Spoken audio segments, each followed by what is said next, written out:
Hi all welcome to my channel magic moon tarot reading by Ammu. So ഇന്ന് നമ്മുടെ റീഡിങ്ങിൽ നിങ്ങൾക്കുള്ള common messages ആണ് നോക്കാൻ വേണ്ടി പോകുന്നത്. മേ ബി ഇതിൽ റിലേഷൻഷിപ്പ് പെടാം, കരിയർ പെടാം, എഡ്യൂക്കേഷൻ, ഹെൽത്ത് എന്തും പെടാം. അപ്പോൾ നമ്മളിന്ന് പുതിയ കാർഡ്സ് എടുത്തോട്ടോ. Okay, happy to announce that. Okay, നമുക്ക് റീഡിങ്ങിലേക്ക് കിടക്കാം. നിങ്ങൾക്കുള്ള first messages we have patience. നിങ്ങൾക്ക് കുറച്ച് ചില കാര്യങ്ങളിൽ ക്ഷമ വേണ്ടതായിട്ട് കാണിക്കുന്നുണ്ട്. This situation requires more time. നിങ്ങൾ എന്ത് കാര്യത്തിനാണോ വെയിറ്റ് ചെയ്യുന്നത്, മേ ബി കുറേ ആൾക്കാർക്ക് അതിന് കുറച്ചധികം ടൈം വേണ്ടതായിട്ട് കാണിക്കുന്നുണ്ട്.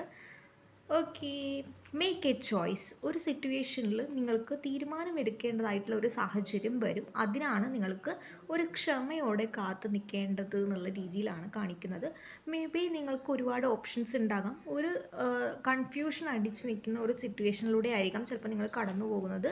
അതിൽ നിന്നൊക്കെ ഒരു ഡിസിഷൻ എടുത്ത് അതിന് വേണ്ടിയിട്ടാണ് ഇവിടെ നിങ്ങൾക്ക് പേഷ്യൻസ് കാർഡ് നിങ്ങൾക്ക് തന്നിട്ടുള്ളത്. Pay attention to the signs എന്നുള്ളതാണ് തേർഡ് കാർഡ്. അതായത് ഇവിടെ ഡിവൈൻ കമ്മ്യൂണിക്കേഷൻ, നിങ്ങളോട് ഡിവൈൻ കമ്മ്യൂണിക്കേറ്റ് ചെയ്യാൻ ശ്രമിക്കുന്നുണ്ട്, യൂണിവേഴ്സൽ എനർജി കമ്മ്യൂണിക്കേറ്റ് ചെയ്യാൻ ശ്രമിക്കുന്നുണ്ട് എന്നുള്ളത്. അപ്പോൾ കുറച്ച് ആൾക്കാർക്ക് ഒരു സംശയമുണ്ട്, എങ്ങനെയാണ് യൂണിവേഴ്സൽ നമ്മളോട് കമ്മ്യൂണിക്കേറ്റ് ചെയ്യാൻ ശ്രമിക്കുക? ത്രൂ ദി ഏഞ്ചൽസ് നമ്പേഴ്സ്, നിങ്ങളെ ഇൻഡ്യൂഷൻ വഴി, അതുപോലെ തന്നെ നിങ്ങൾക്ക് നേച്ചറായിട്ട് കാണിക്കുന്ന വഴിയൊക്കെ ഉണ്ടാവുമല്ലോ. അതായത് ബട്ടർഫ്ലൈസ്, അങ്ങനെയുള്ള കാര്യങ്ങൾ നിങ്ങൾക്ക് ചൂസ് ചെയ്യാവുന്നതാണ്, ശ്രദ്ധിക്കാവുന്നതാണ്. Time for action. നിങ്ങളൊരു കാര്യത്തിന് ആക്ഷൻ എടുക്കേണ്ടതായിട്ടുള്ള സിറ്റുവേഷൻ ഉണ്ട്. അതായത് നിങ്ങളൊരു കാര്യത്തിന് തീരുമാനമെടുക്കുന്ന പോലെ തന്നെ അത് നടപ്പിലാക്കാനും ശ്രമിക്കണം, നല്ലതുപോലെ കഷ്ടപ്പെടണം എന്നുള്ള രീതിയിലേക്ക് കാണിക്കുന്നുണ്ട്.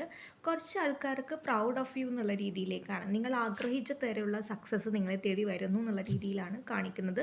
Reaching out to show appreciation. അതായത് ഇവിടെ നിങ്ങൾക്ക് അപ്രീസിയേഷൻ ചെയ്യാനുള്ള, അല്ലെങ്കിൽ അങ്ങനെയുള്ള ഒരു അവസരം, മറ്റുള്ളവരെ നിങ്ങൾ അംഗീകരിക്കുന്ന രീതിയിലുള്ള ഒരു ചാൻസ് വരുന്നുണ്ടോ എന്നുള്ള രീതിയിൽ.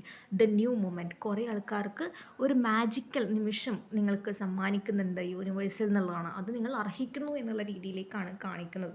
Enjoy the journey to attract more positivity. അതിന് നിങ്ങൾ എന്ത് വേണം? പോസിറ്റീവായിട്ടുള്ള കാര്യങ്ങൾ അട്രാക്ട് ചെയ്യണം. ഓക്കെ, അപ്പോൾ സോ ഗൈസ്, ഇതാണ് ഞങ്ങൾക്കുള്ള റീഡിങ്. ഹോപ്പ് നിങ്ങൾക്ക് ഇത് ഇഷ്ടമാണ് വിശ്വസിക്കുകയാണ്. അപ്പോൾ അടുത്ത റീഡിങ് കാണുന്നവരെ ബൈ.